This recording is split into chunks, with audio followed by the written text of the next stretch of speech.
Hello dear students. देखिए ये हमारा सेकंड वीडियो है परमाणु और अणु के ऊपर, atoms and molecules. Point wise NCERT book explanation में ले रहे हैं हम, जो हमारी हरियाणा बोर्ड की बुक है। वेरी शॉर्ट और ट्रिकी वे में हम आपको समझाने की कोशिश कर रहे हैं। केमिस्ट्री का जो चैप्टर है हमारा, या यूँ कहीं फिजिक्स में भी अणु और परमाणु एक बेस है हमारे लिए। अणु और परमाणु की जो डेफिनेशन है हमने पिछले वीडियो में की थी। नेक्स्ट पार्ट हम इसका शुरू करते हैं। वीडियो को पूरा देखिए और समझिए।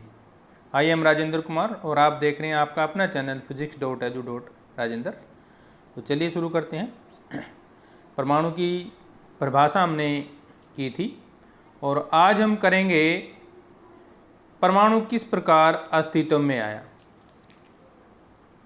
परमाणु किस प्रकार अस्तित्व में आया उसके बारे में हम बात करेंगे। देखिए अधिकांश जो तत्व होते हैं, यानी कि जैसे हमारा हाइड्रोजन है, हीलियम है, लिथियम, बेरिलियम, बोरोन, जितने भी तत्व हैं सभी के परमाणु स्वतंत्र रूप से अस्तित्व में नहीं रह पाते। परमाणु और अणु आयन बनाते हैं हमेशा।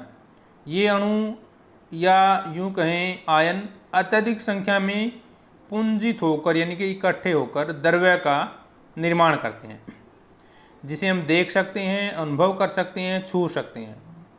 कहने का मतलब छोटे छोटे अणु या परमाणु मिलकर एक बड़ी वस्तु बन जाती है, एक बड़ा द्रव्य बन जाता है, एक बड़ा पदार्थ बन जाता है जिसको हम देख सकते हैं। जैसे मान लो हमारे पास कोई ईंट होती है, तो ईंट में छोटे छोटे कण मिले होते हैं, तब जाकर वो ईंट बनती है, मकान बनता है, ईंटों से मकान बन जाता है। इवन हमारी बॉडी है जो वो सेल से बनी हुई है, छोटे छोटे सेल जिसको हम आँखों से भी नहीं देखते, उनसे मिलकर हमारी बॉडी बन जाती है, यानी कि एक बड़ा पदार्थ हमारे सामने आ जाता है। तो छोटी छोटी चीज़ें मिलाकर बड़े चीज़ों का निर्माण होता है। तो इस प्रकार परमाणु जो है अस्तित्व में आते हैं। अब हमारी बुक क्या कहती है, अधिकांश तत्वों के परमाणु अत्यधिक अभिक्रियाशील होते हैं। कुछ जो मतलब ज़्यादातर जो तत्व हैं उनके परमाणु अत्यधिक अभिक्रियाशील का मतलब वो आपस में रिएक्ट करते हैं, आपस में लड़ते हैं, झगड़ते हैं। इस कारण से ये परमाणु प्रकृति में स्वतंत्र रूप से नहीं पाए जाते। इसलिए वो एक दूसरे, क्योंकि जब कोई चीज़ लड़ती है, झगड़ती है, तो वो स्वतंत्र नहीं मिलेंगे, बल्कि अत्यधिक अभिक्रियाशील होने के कारण परमाणु जो हैं अणु आयन यौगिक के रूप में पाए जाते हैं। जैसे हमारे पास पानी है, पानी के दोनों अणु यानी कि हाइड्रोजन और ऑक्सीजन मिलकर क्या बना दिया उन्होंने, पानी बना दिया। तो वो उनका संयोजन हो गया। हो सकता है वो टूट भी सकता है, संयोजन हो सकता है। तो यानी कि वो क्रिया कर रहे हैं, अभी क्रिया कर रहे हैं आपस में, और वो मिल रहे हैं, कहीं टूट रहे हैं। कभी आयन बन जाते हैं। आयन का मतलब पॉजिटिव अलग हो गया, नेगेटिव अलग हो गया। आयन और यौगिक के बारे में भी हम बात करेंगे। नेक्स्ट पॉइंट, परमाणु अणु आयन यौगिक बनाते हैं। ये अणु अथवा आयन अत्यधिक संख्या में पुंजित होकर द्रव्य बनाते हैं, जिसे हम देख सकते हैं, अनुभव कर सकते हैं अथवा छू सकते हैं। एग्जाम्पल के तौर पर हम यदि लेना चाहें, जो हमारी ऑक्सीजन है, जो हमारे सांस लेने के काम आती है, ठीक है ना।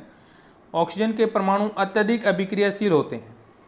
अत्यधिक अभिक्रियाशील होने के कारण ऑक्सीजन के परमाणु अधिकांश तत्वों के साथ संयोग करके यौगिक बनाते हैं। जैसे हमने अभी पानी का एग्जाम्पल लिया था ना। देखिए ऑक्सीजन परमाणु का जो द्रव्यमान है वो 1/16 भाग को इकाई के रूप में नहीं लिखा जा सकता, उसके बारे में भी हम बात करेंगे। एक अणु परमाणुओं से मिलकर बना होता है, उसके बारे में भी हम बात करेंगे। तो पहले हम इसका एग्जाम्पल ले लेते हैं। ऑक्सीजन के 2 परमाणु मिलकर ऑक्सीजन का एक अणु बनाते हैं, O2 जिसको हम लिखते हैं, ठीक है ना। जब 2 परमाणु मिलेंगे तो एक अणु बनता है ऑक्सीजन के। हाइड्रोजन का परमाणु स्वतंत्र रूप से नहीं रहकर हाइड्रोजन के अणु के रूप में अस्तित्व में रहता है। हाइड्रोजन का हम सेम वही पॉइंट रह जाएगा हमारे पास। क्लोरीन का परमाणु स्वतंत्र रूप में नहीं रहकर क्लोरीन अणु के रूप में अस्तित्व, मतलब वही Cl2 बनता है, वो H2 बनता है हाइड्रोजन वाला, इनके दो दो मिलकर एक एक तत्व का निर्माण कर रहे हैं, क्योंकि ये स्वतंत्र नहीं रह सकते। लेकिन यदि आप बात करें, सोना है हमारे पास जिसको गोल्ड बोलते हैं, चांदी, लोहा, तांबा आदि तत्व के कई परमाणु मिलकर पुंज बनाकर अस्तित्व में, कई का मतलब बहुत ज़्यादा, पुंज मतलब इकट्ठे होकर, जिसको हम छू कर देख सकते हैं। एक तांबे का सिक्का, एक चांदी का सामान केवल एक परमाणु नहीं बल्कि असंख्य परमाणुओं के पुंज से मिलकर बना होता है। मतलब एक बड़ी चीज़ कैसे बनी है, छोटी छोटी चीज़ों को मिलाकर एक बड़ी चीज़ बनती है। इन्हीं को हम देखिए, जैसे सोने की हम कुछ भी बना सकते हैं, ईंट बना लो सोने की, चांदी की ईंट बना लो, तो वो परमाणुओं से मिलकर बनी होती है। यदि सोना, चांदी, तांबा आदि का एक परमाणु अलग हो तो वो दिखाई नहीं देगा, क्योंकि परमाणु जो हैं बहुत छोटे होते हैं और उनको हम नंगी आंखों से नहीं देख सकते। तो क्या साधारण माइक्रोस्कोप से भी नहीं देखा जा सकता? इसका क्वेश्चन भी हम आपको देंगे। देखिए, अणु के बाद जो छोटा रूप है वो परमाणु है, और परमाणु से भी और छोटा रूप है जिसको हम अगले चैप्टर में करेंगे, होगा जो हमारा इलेक्ट्रॉन, प्रोटॉन, न्यूट्रॉन की भी बात करेंगे हम, लेकिन वो हमारा नेक्स्ट चैप्टर रहेगा। इस चैप्टर में सिर्फ हम अणु और परमाणु की बात करेंगे। अब आता है हमारे पास अणु क्या है। ये हमारे पास हो गया परमाणु अस्तित्व में कैसे आया, ठीक है ना, मतलब परमाणु अस्तित्व में कैसे आया। छोटा छोटा सबसे छोटा पार्ट होता है परमाणु हमारे पास, जिसको हम आगे नहीं तोड़ सकते। इसके बाद अणु क्या है हमारे पास। देखिए, अणु जो है परमाणु से बड़ा है, अणु परमाणु से बड़ा होता है। इसका मतलब परमाणुओं से मिलकर क्या बनते हैं, अणु बनते हैं।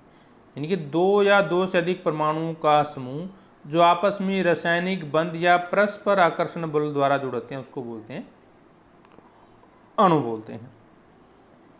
एक ही तत्व के परमाणु हो सकते हैं या भिन्न भिन्न तत्वों के परमाणु परस्पर संयोग करके अर्थात आपस में जुड़कर अणु का निर्माण करते हैं। तो ये होगी हमारे पास अणु की परिभाषा, जो जर्नल वे में हम कर सकते हैं। और एग्जैक्ट डेफिनेशन यदि हम करने तो ये आप पेपर में लिखेंगे, किसी तत्व या यौगिक का सूक्ष्मतम कण जो प्रकृति में स्वतंत्र रूप से रह सकते हैं, तत्व या यौगिक के सभी गुण धर्मों को प्रदर्शित करता है, अणु कहलाता है। ये है हमारी अणु की परिभाषा, अणु की डेफिनेशन। एक अणु वैद्युत रूप से उदासीन होता है। वैद्युत का मतलब इलेक्ट्रिकली, करंट भी बोलते हैं इसको। उस हिसाब से वो क्या होता है, उदासीन होता है, जिसको न्यूट्रल बोलते हैं। मतलब ना वो उधर जाता है ना इधर जाता है। अगर हम एग्जाम्पल लेना चाहिए, जैसे नाइट्रोजन है, नाइट्रोजन को हम N2 लिखते हैं। दो अणु नाइट्रोजन जो है, दो परमाणु हो गए इसमें, N+N वाला, तो यानी कि दो बन गए। नाइट्रोजन का अणु नाइट्रोजन के दो परमाणुओं से मिलकर बनता है, इसलिए इसको लिखते हैं हम N2 लिखते हैं। और उसके बाद जैसे मान लो जल का अणु है, जल का फार्मूला हमारे पास क्या है, H2O। जल का एक अणु हाइड्रोजन के दो परमाणुओं और ऑक्सीजन के एक परमाणु से मिलकर बना है। देखिए यहाँ पे यदि हम देखें तो हाइड्रोजन कितने, यहाँ पे दो है, और ऑक्सीजन कितनी है, एक है, तो इनसे मिलकर बन गया पानी का एक अणु। और ऐसे ही हमारे पास जैसे ऑक्सीजन है, ऑक्सीजन को हम कैसे लिखते हैं, O2। तो यानी कि ऑक्सीजन का एक अणु ऑक्सीजन के दो परमाणुओं के मिलने से बनता है। देखिए, अणु और परमाणु की डेफिनेशन आप अच्छे तरीके से समझ लीजिए। अणु क्या है, परमाणुओं से मिलकर बनते हैं, तो यानी कि मतलब ये बात होगी ना। अब ऑक्सीजन के दो परमाणु हैं, यदि हम मान लो कार्बन डाइऑक्साइड की बात करते हैं तो इसमें कार्बन का एक परमाणु है और ऑक्सीजन के कितने हैं, दो, इसलिए लिखेंगे इसको CO2। यानी कि कार्बन डाई का मतलब दो, ऑक्साइड का मतलब ऑक्सीजन, डाई का मतलब दो, ऑक्सीजन का मतलब ऑक्साइड हो गया, का एक अणु कार्बन के एक परमाणु तथा ऑक्सीजन के दो परमाणुओं से मिलकर बना होता है।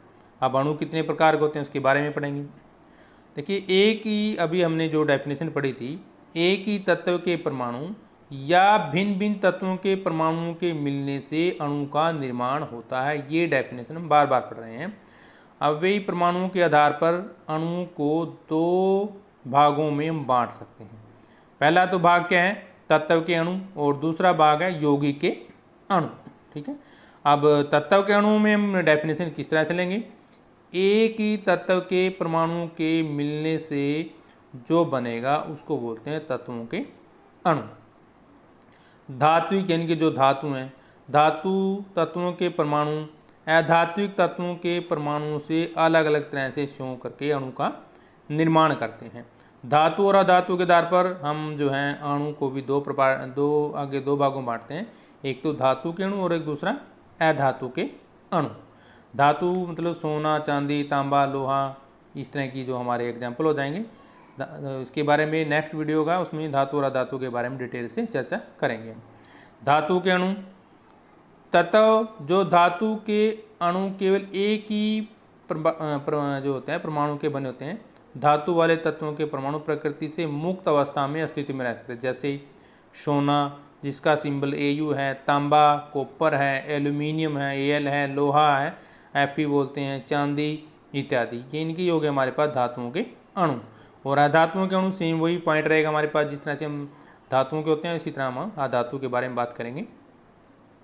अधिकांश अधातुओं के अणु संबंधित तत्व के दो या दो से अधिक परमाणुओं के संयोग से बनते हैं। ये परमाणु काफ़ी अभिक्रियाशील होते हैं तथा प्रकृति में मुक्त अवस्था में नहीं पाए जाते। जैसे ये ऑक्सीजन का अणु 2 में हो गया, हाइड्रोजन का अणु हो गया, क्लोरीन का अणु हो गया, फ्लोरीन का अणु हो गया। इनके हम जैसे लिखेंगे तो O2 ऑक्सीजन हो गया, हाइड्रोजन को हम लिखेंगे H2 लिखेंगे, और क्लोरीन को हम लिखेंगे Cl2 लिखेंगे, फ्लोरीन को F2 लिखेंगे। तो ये इस तरह से हम इनके अणुओं को हम दर्शा सकते हैं। हालांकि कुछ धातु के अणु मात्र एक ही परमाणु के बने होते हैं, जैसे कार्बन एक अधातु है तथा हम कार्बन को कभी C2 नहीं लिखते, सिर्फ सीधा ऐसे लिखते हैं। इसका मतलब एक ही प्रकार का अणु हो गया इसमें, ठीक है ना।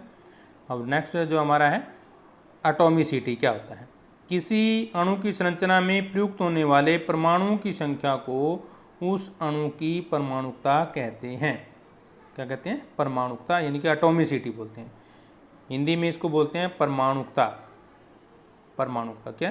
किसी अणु की संरचना में प्रयुक्त होने वाले परमाणुओं की संख्या को क्या बोलते हैं? परमाणुकता बोलते हैं। देखिए परमाणुओं की संख्या परमाणुकता होगी हमारे पास, परमाणुओं की संख्या को परमाणुकता बोलते हैं। तो देखेंगे कैसे परमाणुओं की संख्या को हम। परमाणुओं की संख्या देखने का सीधा तरीका है, आप उसमें उनकी संख्या काउंट कर सकते हैं।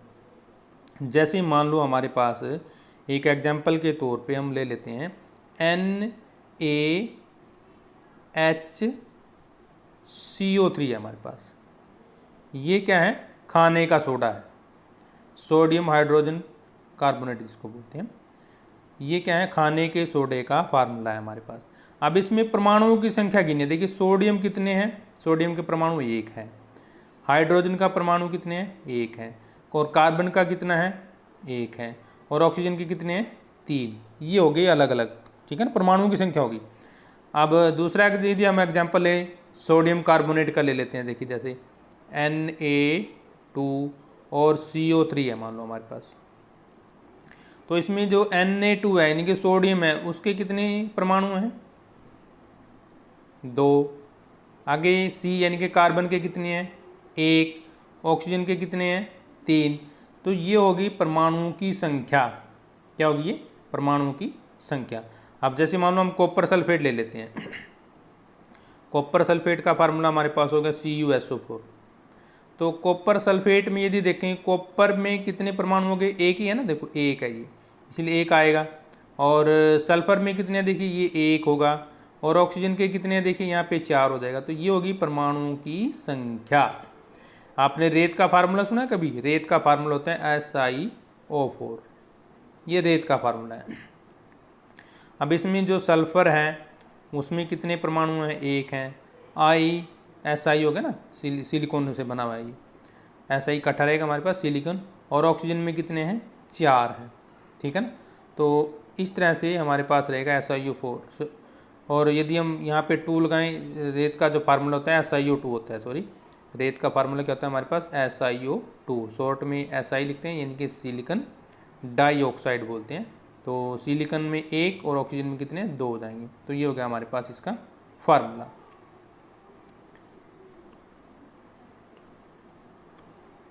अब अणुओं की संरचना में प्रयुक्त होने वाले परमाणुओं की संख्या के आधार पर अणुओं को निम्नलिखित भागों में बांटा जा सकता है। तो यानी कि हमारे पास कितने प्रकार के होंगे अणु? एक परमाणु, द्वि का मतलब दो परमाणु, त्रिपरमाणु का मतलब तीन परमाणु, चतुर का मतलब चार, बहु का मतलब अनेक। अब इनकी हम अलग अलग से डेफिनेशन लेकर चलेंगे। सबसे पहला हमारा क्या है? एक परमाणुक अणु। एक परमाणु अणु, तो इसकी डेफिनेशन क्या होगी? जब जैसे नाम से देखिए, एक या कई बार एकल भी बोलते हैं, एकल परमाणुक। इसका मतलब जो तत्व एक परमाणु के रूप में पाए जाते हैं, एक ही परमाणु से बनने वाले अणुओं को एक परमाणु अणु कहा जाता है, परमाणु अणु कहा जाता है। नोट कर लीजिए ध्यान से, जो केवल एक ही प्रकार के तत्वों से मिलकर बने हों। तो जैसे आर्गन है, Ar एक ही हो गया, हीलियम है, ये भी एक ही है हमारे पास, कार्बन है, ये भी एक ही है, और एक और होता है नियोन, ये भी एक ही होता है। तो इनमें देखिए एक एक ही अणु है सभी में। तो यदि एक एक अणु होगा तो एक परमाणुक अणु बोलेंगे। एक परमाणु का मतलब एक ही संख्या में एक है, परमाणु का मतलब संख्या होती है, ये आप नोट कर लीजिए। परमाणु का मतलब संख्या, हमें संख्या से मतलब है। तो इसलिए जब एक एक होगा तो एक परमाणु संख्या होगी। अब द्विपरमाणुक संख्या की जब हम बात करते हैं तो सीधी सी बात है, जैसे हम नाम से देख रहे हैं, द्वि का मतलब दो, जिसमें दो परमाणु होंगे। एक ही तत्व के परमाणु से मिलकर बनने वाले अणु को, तो यहाँ पे हम दो बात करेंगे, जिन तत्वों में एक अणु में दो परमाणु होते हैं, ठीक है ना, दो परमाणु से मिलकर। तो दो में जैसे ऑक्सीजन है O2 हो गया, क्लोरीन है Cl2 हो गया, दो हो गए ना, हाइड्रोजन है दो हो गए, नाइट्रोजन है दो होते हैं उसमें भी, ठीक है, हाइड्रोजन। तो ये हो गए द्विपरमाणुक, ये क्या हो गए? द्विपरमाणु। अब लेते हैं तीन परमाणु वाले। तो त्रिपरमाणु, त्रि का मतलब तीन, परमाणु का मतलब संख्या, तीन परमाणुओं से मिलकर बनने वाले अणु को त्रिपरमाणु अणु कहते हैं। जैसे उदाहरण के तौर पे ऑक्सीजन से ओजोन बनती है तो O3 हो गया, ऑक्सीजन से ओजोन बनती है ना, तो ये O3 तीन हो गए ना। ओजोन अणु का निर्माण बड़ा इंपॉर्टेंट है, याद कर लीजिए, ऑक्सीजन के तीन परमाणुओं के संयोग से होता है। क्योंकि ओजोन अणु के निर्माण में एक ही तत्व ऑक्सीजन के तीन परमाणु, इसलिए त्रिपरमाणु कहते हैं। तो तीन का मतलब तीन वाले हो गए। अब लेंगे चार वाले, चार वाले को हम बहु में भी ले सकते हैं, बहु परमाणु में। चतुर परमाणु, एक ही तत्व के चार परमाणुओं के मिलने से बना अणु चतुर परमाणु कहलाता है। यानी कि जैसे एग्जाम्पल P4 है।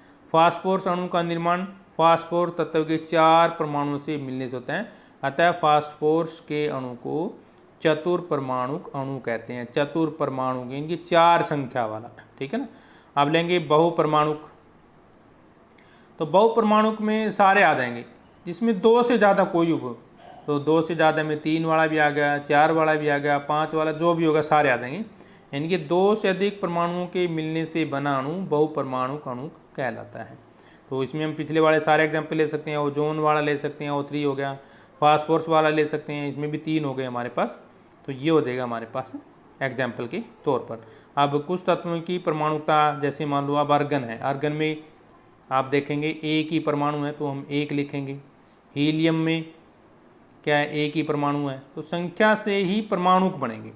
अब ऑक्सीजन में जैसे दो दिख रहे हैं ना, यहाँ पे O2 दो दिख रहे हैं आपको, तो द्विपरमाणु हो गया। हाइड्रोजन में कितने दिख रहे हैं? दो, तो द्विपरमाणु हो गया हमारे पास, ठीक है ना। अब नाइट्रोजन में कितने दिखाई दे रहे हैं? दो, तो द्विपरमाणु। क्लोरीन में कितने दिख रहे हैं? दो, तो द्विपरमाणु। आगे फास्फोरस में आपको कितने दिख रहे हैं? चार, तो चतुर परमाणु। और ये आठ दिख रहे हैं आपको, तो ये बहु में आ जाएगा। दो से ज़्यादा वाले सारे बहु में, तो ये भी आप बहु में ले सकते हो, ठीक है ना। तो ये द्वि भी ले लो या बहु ले लो, वो एक ही बात होती है। नेक्स्ट में भिन्न भिन्न तत्वों के परमाणुओं के एक निश्चित अनुपात में जुड़कर बनने वाले अणु को, यौगिकों को अणु कहते हैं। जैसे मान लो एग्जाम्पल देखिए, यौगिक हमारे पास जैसे पानी है, जल है, ठीक है। तो जल का फार्मूला हमारे पास क्या है? H2O है। इसमें हाइड्रोजन और ऑक्सीजन का द्रव्य अनुपात कितना रहेगा? 1:8 रहेगा। अमोनिया का फार्मूला NH3 होता है हमारे पास, NH3। नाइट्रोजन और हाइड्रोजन हो गए दो, तो 14:3 रहेगा हमारे पास। इसी प्रकार हमारे पास जो नेक्स्ट टॉपिक है कार्बन डाइऑक्साइड है, उसमें कार्बन डाइऑक्साइड में 2 हैं, कार्बन और ऑक्सीजन, उनका अनुपात कितना रहेगा? 3:8 रहता है। अब करते हैं यौगिकों के अणु। ये थे हमारे पास तत्वों के अणु। अब करेंगे यौगिकों के अणु। सबसे सिंपल एग्जाम्पल हमारा पानी का ही है, H2O जिसको बोलते हैं। जल, देखिए फार्मूले के अनुसार यदि हम देखें तो 2 भाग हाइड्रोजन है और 1 भाग ऑक्सीजन है, यानी कि जल के अणु हाइड्रोजन तथा ऑक्सीजन के परमाणुओं के 2:1 में मिलने से बनता है। द्रव्यमान के अनुसार जल के अणु हाइड्रोजन ऑक्सीजन 1:8 में होते हैं, मिलकर बना है। जल चूंकि 2 तरह के तत्वों के परमाणु हैं, अतः जल के अणु को यौगिक अणु कहा जाता है। देखिए यौगिक क्या होते हैं? जब 2 या 2 से अधिक तत्व मिलकर एक निश्चित अनुपात में बंधे होते हैं, उसको हम यौगिक बोलते हैं। तो जैसे पानी सबसे अच्छा उदाहरण लेते हैं हम हमेशा। अब देखिए कैसे ये टेबल के अनुसार देखिए ध्यान से। जैसे तत्व हमारे पास हाइड्रोजन है, द्रव्यमान अनुपात कितना है? 1 है। परमाणु द्रव्यमान कितना है इसका? 1 है। तो द्रव्यमान अनुपात बटे परमाणु द्रव्यमान, तो वो कितना आ गया? 1 ही आएगा। तो सरलतम अनुपात कितना रहेगा हमारे पास? 2 रहेगा, ठीक है ना। 1/1, इसको और इसको हमें डिवाइड करना है, ठीक है। सेकंड क्या है? जैसे हम ऑक्सीजन लेते हैं, ऑक्सीजन का द्रव्यमान कितना हो जाएगा हमारे पास? ये अनुपात मिलेंगे, द्रव्य अनुपात 8 रहेगा हमारे पास, ठीक है। और द्रव्यमान कितने इसका 16 आ गया, तो डिवाइड करेंगे कितना आ गया? 1/2 आएगा। तो अनुपात कितना आ जाएगा हमारे पास? 2:1 हो जाएगा, ठीक है ना। तो अनुपात निकालेंगे, इन दोनों को डिवाइड कर दो, तो दोनों को डिवाइड करने से कितना आ गया? 2:1 आ गया। दोनों का हाइड्रोजन और ऑक्सीजन की इकट्ठी बात कर रहा है ये, ठीक है। अब अमोनिया का अणु देखेंगे। अमोनिया का अणु भी सेम जैसे हमने हाइड्रोजन का लिया है, उसी प्रकार हम अमोनिया के अणु की बात करते हैं, ठीक है ना। अमोनिया के अणु आप किस तरह से निकालेंगे? अमोनिया का अणु का निर्माण, इसमें क्या देखिए, एक तो नाइट्रोजन है और एक हाइड्रोजन है। नाइट्रोजन और हाइड्रोजन आएगा यहाँ पे, नाइट्रोजन और हाइड्रोजन के परमाणुओं की संख्या के आधार पर 1:3 में होता है, और द्रव्यमान के आधार पर 14:3 के अनुपात में मिलने से ये बनता है। देखिए NH3 का फार्मूला क्या है हमारे पास? NH3, ये नोट कर लीजिए, यहाँ पे हाइड्रोजन है, ऑक्सीजन नहीं है, ठीक है ना। ये मिस्टेक से बना हुआ है, तो ये क्या है हमारे पास? हाइड्रोजन है यहाँ पे NH3, ठीक है ना। अब इसका जो आप निकालेंगे कैसे, ध्यान से देखिए। हमारे पास क्या है? NH3 है, इसको नोट कर लीजिए ध्यान से, NH3 है। अब नाइट्रोजन की संख्या यदि आप गिनेंगे तो वो 14 नंबर पे होती है, 14 आ गया, ठीक है। प्लस हाइड्रोजन कितने हैं? 3, और हाइड्रोजन का द्रव्यमान कितना है? 1, तो इसलिए 14:3 हो गया ये, 14:3 रहेगा, ठीक है ना। 14 यदि संख्या देखें तो 1:3 है ये, 1 नाइट्रोजन 1 है, हाइड्रोजन कितने हैं? 3, तो इसलिए 1:3 रहेगा। अब लेते हैं कार्बन डाइऑक्साइड के बारे में बात करते हैं। तो कार्बन डाइऑक्साइड में भी हमारे पास क्या है? कार्बन डाइऑक्साइड के अणु का निर्माण कार्बन तथा ऑक्सीजन के परमाणुओं की संख्या के आधार पर होता है, यानी कि 1:2। यदि संख्या देखें तो कार्बन 1 है और ऑक्सीजन कितनी है? 2, इसलिए 1:2 हो गया। और जब द्रव्यमान के आधार पर देखेंगे तो ये होगा 3:8 रहेगा हमारे पास, उसी तरह से जिस तरह से हमने अभी अमोनिया का किया है। क्लियर है पॉइंट? अब करेंगे बात आयन क्या होते हैं। बड़ा इंपॉर्टेंट टॉपिक आयन, आगे बड़ी क्लासों में भी काम आने वाली चीज़ें सारी। धातु और अधातु युक्त यौगिकों के आवेशित कणों से बने होते हैं।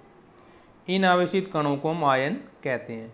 ध्यान से नोट कर लीजिए, जो हमारी धातु हैं और अधातु हैं, उनके जो यौगिक हैं वो आवेशित कणों से बने होते हैं, और उन्हीं को हम क्या बोलते हैं? आयन होते हैं। कहने का मतलब क्या है? नंबर 1, आयन एक आवेशित परमाणु अथवा परमाणु का एक ऐसा समूह होता है जिस पर नेट आवेश विद्यमान होता है, मतलब उस पर कोई न कुछ आवेश या आवेश जरूर होगा उसके ऊपर, ठीक है ना। अब ये 2 तरह का होता है, एक तो होता है ऋण आवेश और एक होता है धन आवेश। ऋण आवेश जिसको, और दूसरा धन आवेश। धन आवेश का मतलब पॉजिटिव, ऋण आवेश का मतलब नेगेटिव। तो 2 प्रकार का हो गया, धन आवेश, ऋण आवेश। ऋण आवेशित आयन को ऋण आयन कहते हैं, ऋण आवेशित यानी कि नेगेटिव वाले को ऋण आयन कहते हैं, और धन आवेशित आयन को धन आयन कहते हैं, जिसपे पॉजिटिव का निशान होगा उसको धन आयन बोलेंगे। उदाहरण के लिए जैसे हमारे पास सोडियम क्लोराइड है, क्या है? सोडियम क्लोराइड को ले लीजिए, इसमें धनात्मक सोडियम आयन, सोडियम पे प्लस चार्ज है और क्लोरीन पे नेगेटिव चार्ज है, तो दोनों को मिलाने से बन गया सोडियम क्लोराइड। अब परमाणुओं के समूह जिन पर नेट आवेश विद्यमान हो उसको हम क्या बोलेंगे, बहुपरमाणुक आयन बोलते हैं। और आयनों के हमारे पास दो भाग होते हैं, वही ऋण आयन और धन आयन। अब धन आयन क्या होगा, जैसे पॉजिटिव आयन प्लस वाला, कहने का मतलब वैसे कण जिन पर धन आवेश हो, जिन पर पॉजिटिव आवेश हो, धन आयन कहलाते हैं। धन आयन को अंग्रेजी में कैटायन भी कहते हैं। क्या कहते हैं, कैटायन। वही जैसे सोडियम है, सोडियम पे प्लस लिखा है तो ये धनात्मक है, धनायन है। क्योंकि सोडियम आयन पर धन आवेश है, अतः सोडियम आयन धनायन भी कहलाता है। और दूसरा पोटेशियम का हो गया, यही सेम। हाइड्रोजन का हो गया एग्जाम्पल इसके बाद हमारे पास, ठीक है। ऐसे ही मैग्नीशियम का हो गया जिसपे दो आयन है, धन आवेश है, इसलिए इसको भी धन आयन बोलेंगे। अब है ऋण आयन। ऋण आयन का मतलब नेगेटिव, जिस पर ऋण आवेश हो, ऋण आयन कहलाते हैं। ऋण आयन को अंग्रेजी में एनायन भी बोलते हैं, ठीक है। नेगेटिव साइन होता है। उदाहरण पर chloride ion, fluoride ion, iodide ion, sulphate ion, जिस पे भी नेगेटिव का चिन्ह होगा उसको हम क्या बोलेंगे, ऋण आयन बोलते हैं। तो जैसे क्लोरीन को यदि लिखना है तो हम इस तरह से लिखेंगे, फ्लोरीन को लिखना है तो उसको भी हम ऐसे लिखेंगे। तो ये कुछ हो जाएगा हमारे पास ऋण आयन के कुछ एग्जाम्पल है। देखिए जैसे क्लोरीन का एग्जाम्पल इस तरह से लिखेंगे, चूंकि क्लोराइड आयन पर एक ऋण आवेश है, अतः क्लोराइड आयन ऋण आयन और ऋणात्मक भी हम इसको कह सकते हैं। ऐसे ही फ्लोराइड आयन हो जाएगा हमारे पास, ठीक है ना।